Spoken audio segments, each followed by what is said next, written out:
नमस्कार मित्रों, आज सीधू ने सट में हमारे साथ चंडीगढ़ से अजय शुक्ल जी जुड़े हैं।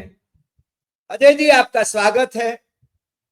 आज पूरा दिन संसद के दोनों सदन में ऑपरेशन सिंदूर पर बातें हो रही थी और अपेक्षा ये थी कि मोदी जी ट्रंप के साथ उनकी क्या बात हुई।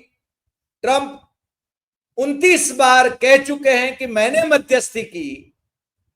मोदी जी ने तो ट्रंप का नाम नहीं लिया, चीन का नाम नहीं लिया और बाकी कांग्रेस पर बरसते रहे। यानी वो तो उनकी जो आदत है, अमित शाह भी कांग्रेस पर बरसते रहे और कुछ अभी वर्तमान पर कुछ बातें नहीं करना है।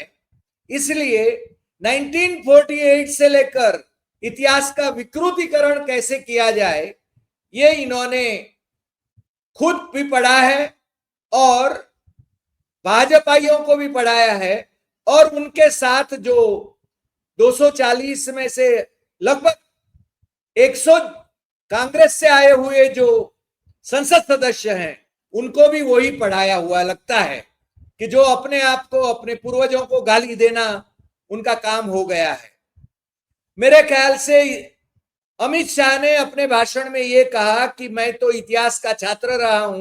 हालांकि वो तो बीएससी करे हुए हैं गुजरात यूनिवर्सिटी से, इतिहास का कब छात्र रहे वो मालूम नहीं, मगर आरएसएस की विकृत इतिहास संकलन समिति जो है उसके जरूर छात्र रहे होंगे, क्योंकि पीएन ओक वाली जो किताबें हैं वो पढ़े होंगे, बाकी की मित्तल वाली किताबें पढ़े होंगे और इतिहास को विकृत कैसे किया जाए और नेहरू खानदान को कैसे बदनाम किया जाए, ये उनका इतिहास है।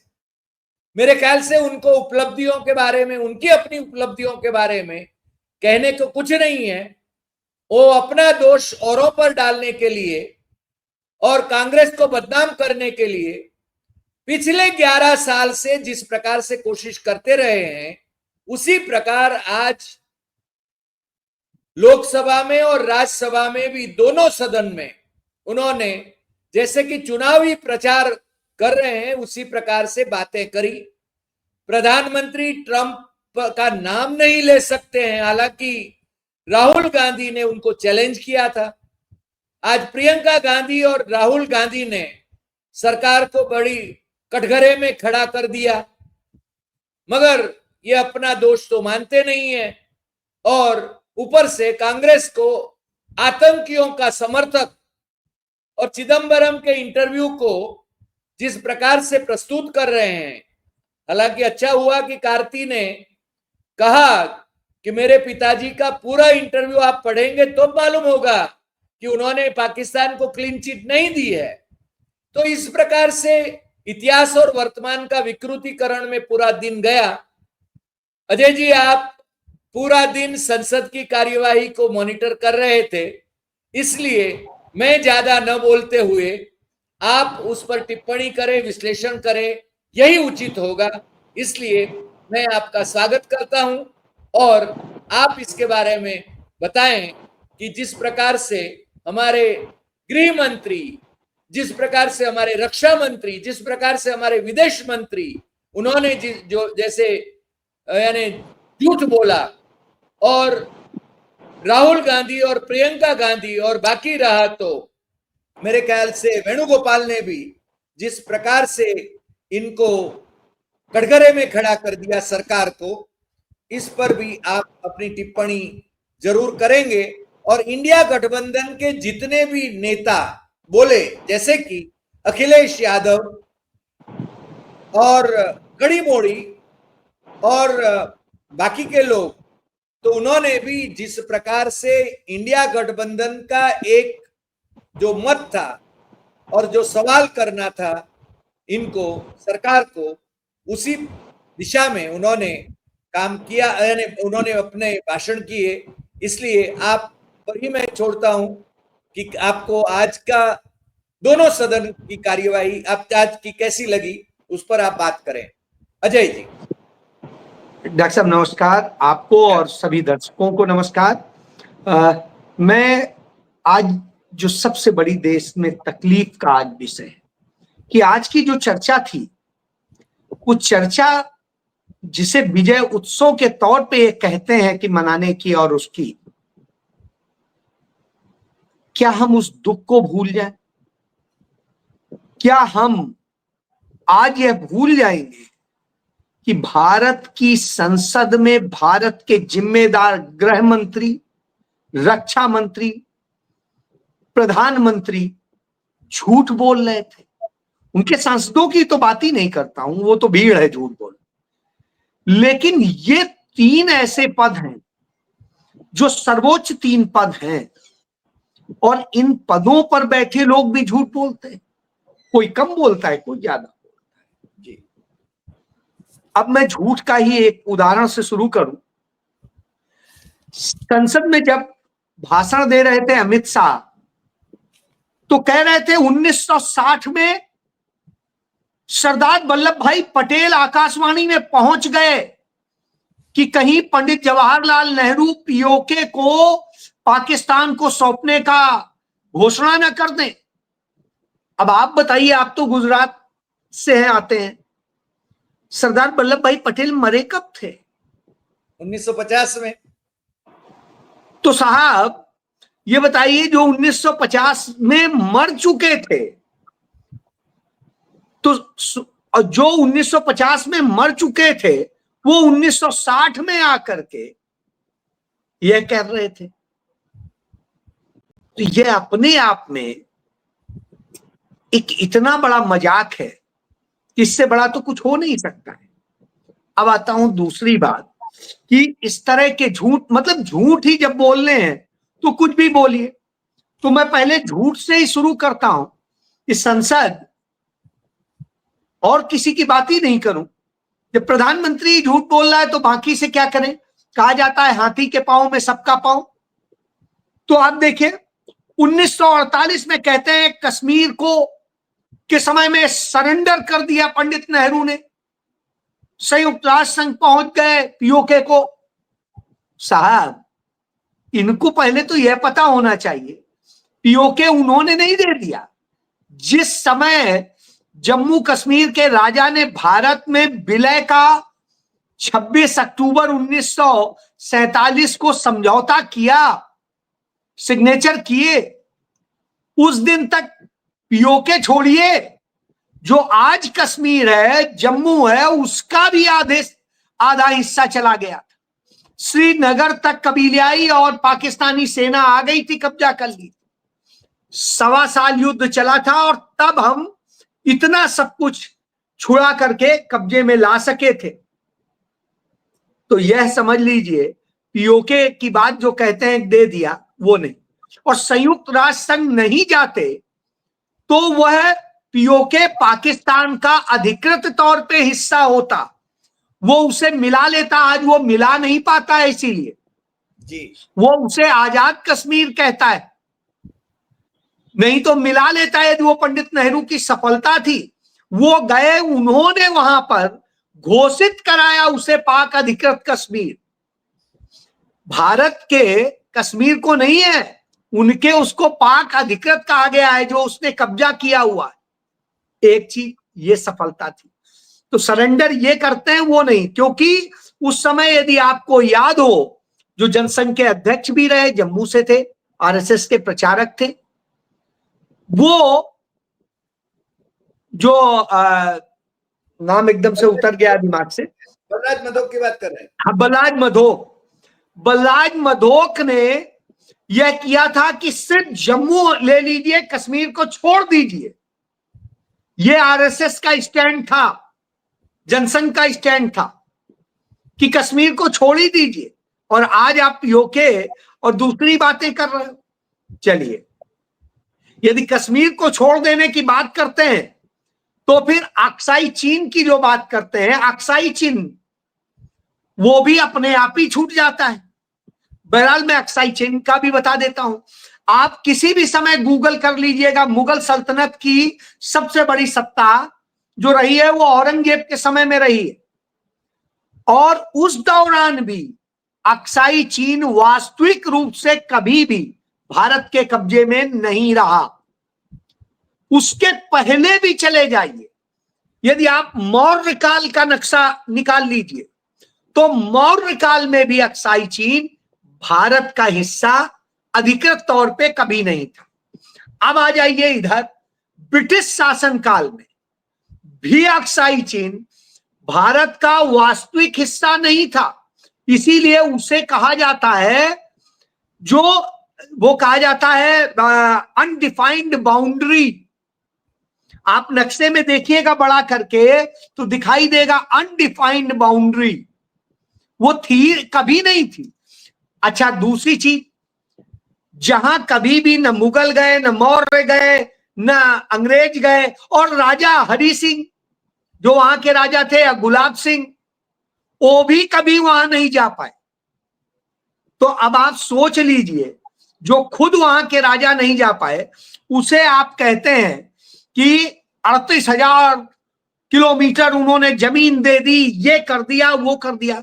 तो जो कभी भी वास्तविक तौर पे भारत का था नहीं, जो जॉनसन लाइन बनी थी, अंग्रेज उसने जो खींची थी, उसमें उसे भारत में दिखाया गया था, लेकिन उसने भी अनडिफाइंड बाउंड्री में उसे डाला था, यानी वास्तव में वो कभी थी ही नहीं। दूसरी चीज, तिब्बत को लेके बोला गया, तिब्बत कभी भी भारत का हिस्सा नहीं रहा, चाहे मुगल सल्तनत हो, चाहे अंग्रेज सल्तनत हो, चाहे जो, वो एक स्वतंत्र राज्य था जो चीन के प्रभाव में था। तो साहब उसके भी दे देने की कोई बात नहीं हो सकती है। उसके अलावा जितने भी बात करें, उल्टा भारत ने लिया है, भारत ने लद्दाख का जो हिस्सा हमें मिला था उससे हम करीब करीब 60,000 वर्ग किलोमीटर आगे वो नेहरू करके गए, जो हम बढ़ते चले गए वहीं कन्फ्लिक्ट हुआ था। अच्छा, अब आ जाइए कि हमने ये कहते हैं कि सिंध समझौते के साथ हमने कुछ दे दिया। इसके साहब, जब भारत का बंटवारा हुआ था तो बॉर्डर लाइन का एक डिस्प्यूट था, उसमें कुछ हमें लेना था, कुछ उन्हें देना था, कुछ ये था, जो सब चीजें धीरे धीरे डिसाइड हुई। उसमें किसी ने ले दे नहीं दिया, ना उन्होंने ले लिया ना हमने ले लिया। वो उसी समझौते के तहत जिसमें हमारा बंटवारा हुआ था उसी में ही इधर उधर हुआ, तो वो स्वाभाविक सा था। और हमें जो पैसे देने थे उन्हें, हमने उसके बहुत कम पैसे दिए। पहले उन्हें ये पांचों नदियां जो थी, जो निकलती थी, जो तिब्बत से वास्तव में निकलती हैं, वो नदियों पे के पानी पे जितना हमारा हक था उतना ही पाकिस्तान का था। सिंधु जल समझौते के जरिए हमने यह किया कि उन 3 नदियों पे 100% हमारा वो हुआ कि हमारा एकाधिकार है, जितना हम यूज कर पाएंगे यूज करेंगे, फिर छोड़ेंगे। बराबर। और 2 नदियां जो झेलम और चिनाब की बात थी, उसमें यह था, जो सिंधु भी उसी में आके मिलती, उनमें यह जरूर था कि उसका पानी जो है 50% वो लेंगे और जो हम अपने यूज का सिर्फ लेंगे, ठीक है, बाकी उन्हीं को जाएगा। यानी 3 नदियां जो वास्तव में, और जबकि ये दोनों नदियां थोड़ी देर बाद पाकिस्तान चली ही जाती हैं, हम बहुत कुछ उसमें कर भी नहीं सकते। तो एक प्रकार से नेहरू ने उन्हें निचोड़ लिया था, और उसी बूते हमारा भाखड़ा डैम खड़ा है।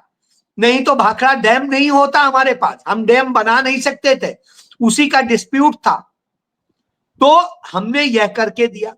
इसके बाद में जी कुछ पूछा? अजय जी, इसके पहले की बात वो कभी करते नहीं है। मैं सॉरी फॉर इंटरप्शन, पहले की बात कभी करते नहीं, क्योंकि इन्होंने, इनके पूर्वजों ने, यानी सावरकर ने और डॉक्टर श्यामा प्रसाद मुखर्जी ने जिन्ना के मुस्लिम लीग के साथ बंगाल में, सिंध में और वायव्य प्रांत में संयुक्त सरकारें चलाई।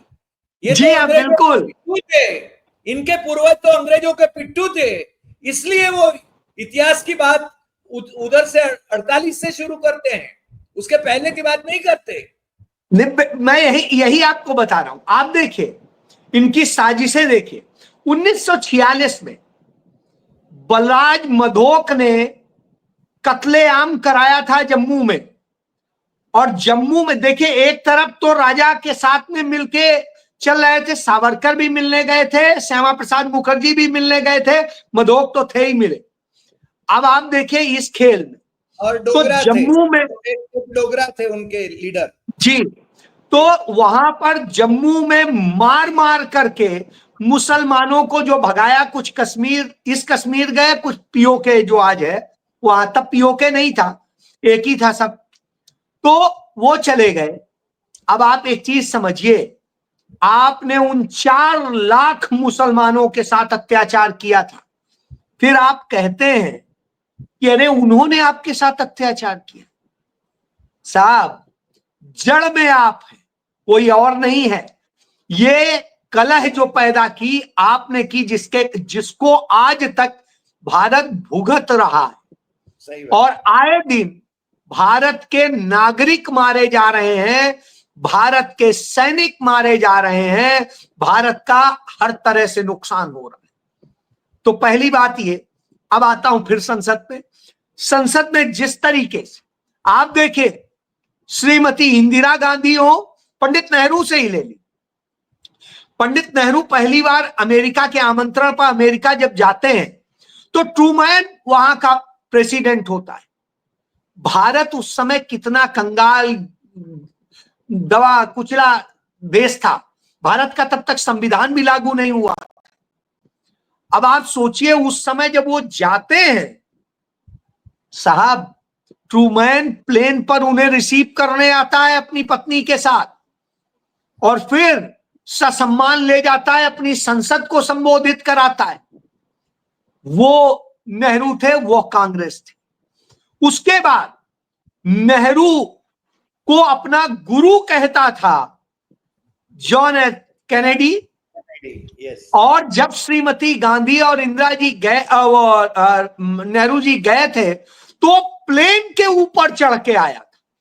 यानी अमेरिका के राष्ट्रपति ने पहली बार पूरे इतिहास में यदि कभी प्रोटोकॉल तोड़ा था तो नेहरू जी के लिए, दोबारा तोड़ा तो नेहरू जी के लिए।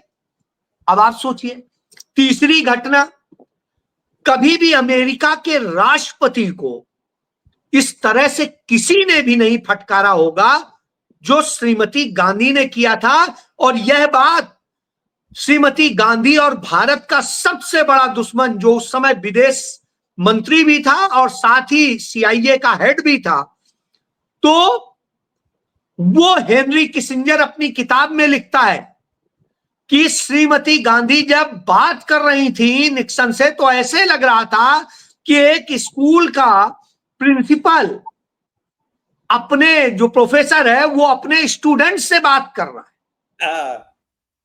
अब आप सोच लीजिए इंदिरा जी किस तरह से बात कर रही। अब आ जाइए तीसरी बात, और धमका भी दिया था कि 7वां नहीं 17वां बेड़ा भेज दो, हम डरते नहीं। और इन्होंने तो सिर्फ मीडिया के जरिए झूठी झूठी खबरें चलाई कि वहां कराची ये हो गया, इस्लामाबाद ये हो गया, लाहौर ये हो गया, कुछ नहीं हुआ। लेकिन श्रीमती इंदिरा गांधी ने जब 1971 में लड़ाई लड़ी तो असम के जो बॉर्डर था बांग्लादेश का, बाद में बांग्लादेश बना, उस समय पूर्वी पाकिस्तान का, वहां गई, बॉर्डर के उस जगह गई, सेना के मना करने के बाद गई और हौसला बढ़ाया, सैनिकों से कहा तुम अकेले नहीं हो, मैं भी तुम्हारे साथ मरने को तैयार हूं। और जब वो खुशी से वो डबल ताकत से लड़ने लगे और हमने जीता। इधर इंदिरा जी शाम तक, रात तक पहुंची तो दूसरा आदेश था उनका, कराची तबाह, हमारा बेड़ा पहुंचा। 7 दिन, गूगल कर लीजिए, 7 दिन कराची जला था, 7 दिन, 1-2 दिन नहीं। वो आग लगाई थी इंदिरा जी ने, तब सरेंडर किया था, और वास्तव में सरेंडर किया था 93,000 सैनिकों के साथ जी। तो वह सरेंडर हुआ था, तब 2 टुकड़े करके और सब कुछ। जी, तो वह इंदिरा गांधी थी। इसके बाद आ जाइए आप, परमाणु विस्फोट करके जिस तरह से इंदिरा जी ने किया, पोखरण, और कांग्रेस की सरकार रहते कभी भी पाकिस्तान को परमाणु संपन्न बनने नहीं दिया। बना कब? जब अटल बिहारी वाजपेयी आए, भाजपा की सरकार आई, और फिर उससे गलबहियां किसने डाली? अटल बिहारी वाजपेयी डाले जाके। ये गए। साहब आप बताओ ना, इतने कांग्रेस के प्रधानमंत्री हुए, कितने बार पाकिस्तान गए? 50 साल 55 साल की सरकारों में वो कितने बार गए? और ये तो तनक से शासन काल में 6 साल अटल बिहारी वाजपेयी और 11 साल ये, और इनका बताइए। हर बार कहते हैं कि ये साथ नहीं चलेगा, ये नहीं होगा, और हर बार जाते हैं। अभी विदेश मंत्री गए थे, फिर दूसरा वो हुआ, फिर देखिए चीन में जाके मिले, और सब जगह हर चीज कर रहे हैं।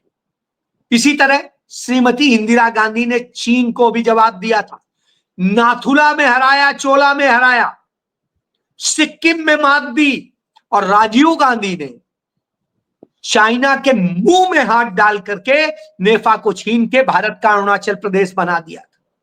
यह दम होती है। सरेंडर कौन करता है? नरेंद्र मोदी साहब। जवाब नहीं है तो झूठा इतिहास बताएंगे, कुछ भी मनगढ़ंत बताएंगे, यही तो ये करते हैं। अब आता हूं, पहलगाम पे एक बार भी बोल क्यों नहीं पाए? क्यों नहीं उन्हें कहा कि हाँ, उन्हें हम शहीद का दर्जा देंगे, हम उनको इस तरह करेंगे? क्या कहा? किसी को नहीं कहा। क्या उनमें से किसी के भी नाम लिए इन्होंने? नहीं लिए। लेकिन प्रियंका गांधी ने सबके नाम लिए, और प्रियंका गांधी ने शुभम द्विवेदी के परिवार का दर्द बयां करके देश को बताया, ऐसे दर्द से एक पत्नी पीड़ित थी। और राहुल गांधी ने लेफ्टिनेंट नरवल के परिवार का दर्द बता के बताया कि ऐसे बहने और पिता पीड़ित थे, पत्नी पीड़ित थी, पूरे परिवार की पीड़ा बयां की। साहब बताते ये लोग एक भी पीड़ा का बयां कर देते, किसी के उसमें मरहम लगा देते?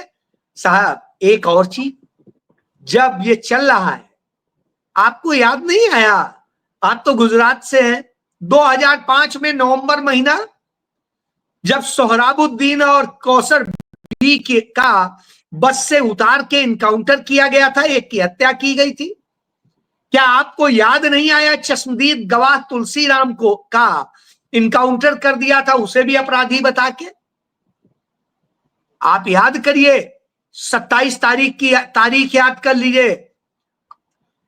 वो 28 तारीख को एनआईए ने क्या कहा कि ये 4 आतंकी हैं, उनके नाम बताए, उनमें मास्टरमाइंड भी बताया। इसके बाद में मई महीने में उन्होंने फिर बताया, और एक पाकिस्तान के व्यक्ति को बताया कि ये मास्टरमाइंड है। तो एक मास्टरमाइंड, 2 मास्टरमाइंड, और तीसरा मास्टरमाइंड। अब जब एक कथित इनकाउंटर हुआ है, तो साहब क्या कह रहे हैं? ये मास्टरमाइंड था। मास्टरमाइंड रोज बदल जाते हैं क्या? हर महीने बदलते हैं क्या? पहलगाम के चित्र भी बदले गए ना, वो तो फेक थे। बिल्कुल, यही मैं कह रहा हूं, यही कह रहा हूं। गुजरात में जिन मुसलमानों के एनकाउंटर हुए, अधिकांश फेक थे, ऐसा सुप्रीम कोर्ट के जजमेंट है। मैं यही तो कह रहा हूं, मैं यही कह रहा हूं। इसीलिए आपको गुजरात याद दिलाया कि वही गुजरात मॉडल एडॉप्ट किया जा रहा है। असल में कुछ नहीं हो रहा है, ये सिर्फ आईवॉश है। तो आप यह समझ लीजिए कि जिस तरह का ये काम कर रहे हैं, वो झूठ बोल करके और कर रहे हैं। अब आप देखिए, राहुल गांधी ने चैलेंज किया, सदन के अंदर किया, नाम लेके किया कि प्रधानमंत्री डोनाल्ड ट्रंप का नाम नहीं लेंगे, मैं दावे से कहता हूं। और नहीं ले पाया नरेंद्र मोदी नाम, एक बार भी नहीं। उन्होंने कहा था चीन का नाम नहीं ले पाएगा, नहीं ले पाया चीन का नाम। ना उन्होंने लिया, ना राजनाथ ने लिया, ना उन्होंने लिया। कोई नहीं लिया। क्यों? याद है ना, विदेश मंत्री ने कहा था बिगर इकोनॉमी है। तो साहब राहुल ने धंधा याद भी है। दिलाया, राहुल ने याद भी दिलाया वो जी विदेश मंत्री का बिल्कुल। समय। तो वही कह रहा हूं, वो धंधा याद दिलाया। जब कुछ नहीं मिलता है तो निकृष्ट तरीके से वो 26 चरित्र के हनन करते हैं। कर रहे थे, बार बार कह रहे थे राहुल प्रियंका, गांधी। मैं कह रहा हूं, तब हमला करते हैं गांधी नेहरू परिवार पे। चलिए, प्रियंका गांधी ने जो जवाब दिया वो सोचिए। उन्होंने कहा हाँ, आतंकवादियों से हमारे संबंध में क्या है कि मेरे पिता को आतंकवादियों ने मार डाला था, छलनी कर दिया था, मेरी दादी को छलनी किया। तो साहब ये है, लाशें उठी हैं जिस घर की, जिस घर से शहीद रहे हैं वो दर्द जानता है। वो क्या दर्द जानेगा जिसने सदैव कायरता बरती है। तो आज जितनी चर्चा हुई उसके बाद में जो कंक्लूजन है कि यह साबित हो गया कि झूठे नरेंद्र मोदी और उनका गैंग है। जिस तरीके से यह गैंग झूठ बोलता है उसी तरह से कायर भी है। उसी तरीके से वो सच्चाई स्वीकार नहीं कर सकता। क्या कहा कि एक भी हमारा सैनिक नहीं मरा, जबकि कई सांसदों ने बता दिया कि मेरे क्षेत्र का ये है और ये नाम है। राइट। झुंझुनू के सांसद ने कहा उसके कंधा देने भी हम गए थे सुरेंद्र के। तो इसका मतलब है आप उन सेना जिनकी मेहनत के बूते आप कह रहे हैं विजय उत्सव, उन्हीं का अपमान कर रहे हैं, उसके शहीदों का अपमान कर रहे हैं। मैं आपसे दावे से कहता हूं कि इस पूरे घटनाक्रम में, आज आप नंबर नोट कर लीजिए, इस पूरे घटना में कम से कम 2 दर्जन जो है हमारे सैनिक मारे गए, 2 दर्जन। और इसका बहुत सारी चीजें आपको उस रिकॉर्ड से मिल जाएंगी कि तारीख बाई तारीख पूछा जा सकता है कि इससे के बीच में कितने जो है शहीद हुए। सही बात। खुद ही आ जाएगा जवाब। इसके नहीं, बाद और आप बड़प्पन देखिए राहुल गांधी का। जो काम प्रधानमंत्री को करना चाहिए था, जो बॉर्डर पे रहने वाले लोग हैं, जो पाकिस्तान की तरफ से गोलीबारी हो रही थी, उनमें जो अनाथ हुए बच्चे, ऐसे 22 बच्चों को राहुल गांधी ने अडॉप्ट किया है और उनकी पढ़ाई लिखाई खर्चे का सारा वो उठाने का किया है। लेकिन ये काम सरकार को करना चाहिए था, सरकार की नाकामी है। लेकिन वो काम नेता प्रतिपक्ष राहुल गांधी कर रहे हैं, अपने पास से कर रहे हैं। तो यह अंतर है। तो ये है, इन पे जवाब नहीं दे सकते, देश का सम्मान कर ही नहीं सकते, क्योंकि इनके पास झूठ के सिवा कुछ नहीं है, वर्तमान में बोलने के लिए कुछ नहीं है। कहानी बताएंगे कि इनका इतिहास तो है नहीं, इनका इतिहास तो कलंकित है। तो दूसरे के इतिहास को विकृत करेंगे और आपको सपने दिखाएंगे कि हम तो ये करेंगे वो, जबकि आज तक ना उसके पहलगाम के का दोषी कोई एक भी मारा गया, ना ही गिरफ्तार किया गया। और तीसरी चीज कि ये खेल क्या थे, यह भी समझने की जरूरत है, क्योंकि ये खेल भी सिंपल नहीं है। जी, सही बात है। आज मल्लिकार्जुन खड़गे का और जिक्र कर। जी जी जी। मल्लिकार्जुन खड़गे बुजुर्ग हैं, 86 साल के हैं, बावजूद इसके उस शख्स ने भी अकेले बूते हालत बिगाड़ के रख दी। जेपी नड्डा इतना बौखला गए जो वहां पर मौजूद थे कि उन्हें मानसिक वो कहने लगे और बाद में सरेंडर कर गए, माफी मांगने लगे। तो अब आप समझिए यही है, ये सरेंडर गैंग ही है, इसलिए इससे ज्यादा कोई उम्मीद ना करें। जी नहीं, यानी इन्होंने लगभग 1.25 घंटे तक, मेरे ख्याल से 1.25 घंटे तक तो बोले प्रधानमंत्री, मगर उसमें से कुछ निष्कर्ष तो निकला नहीं। वही पुरानी कैसेट वो रटे हैं। और दूसरी बात, जैसे राहुल गांधी ने उनको चैलेंज किया था, तो हमें तो ये था कि ट्रंप का नाम लेकर वो कहेंगे, कि नहीं ट्रम्प झूठ बोल रहा है। ट्रम्प ने तो 29 टाइम्स कहा है ये बातें। अब ये केवल वांस के फोन का जिक्र करते हैं, बाकी की बात नहीं करते हैं। और राहुल ने तो मेरे ख्याल से ट्वीट सब बताए और उसने सीधा सीधा बताया। और वेणुगोपाल ने भी तो इनके जमाने में कितने आतंकवादी हमले हुए वो क्रोनोलॉजिकल ऑर्डर में उन्होंने बताया कि एक के बाद एक के बाद एक के बाद क्या हुआ।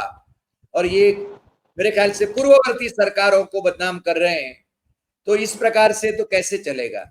मेरे ख्याल से देश की जनता को ये तथ्य समझना चाहिए, सुनना चाहिए और जागरूक रहना चाहिए, वरना ये तो सपने दिखाएंगे और सपने दिखा के वो केवल यानी अपने उल्लू सीधा करेंगे, यही तो बात है। आज अजय जी आप हमारे साथ जुड़े, इसके लिए आपके बहुत बहुत शुक्रगुजार हैं।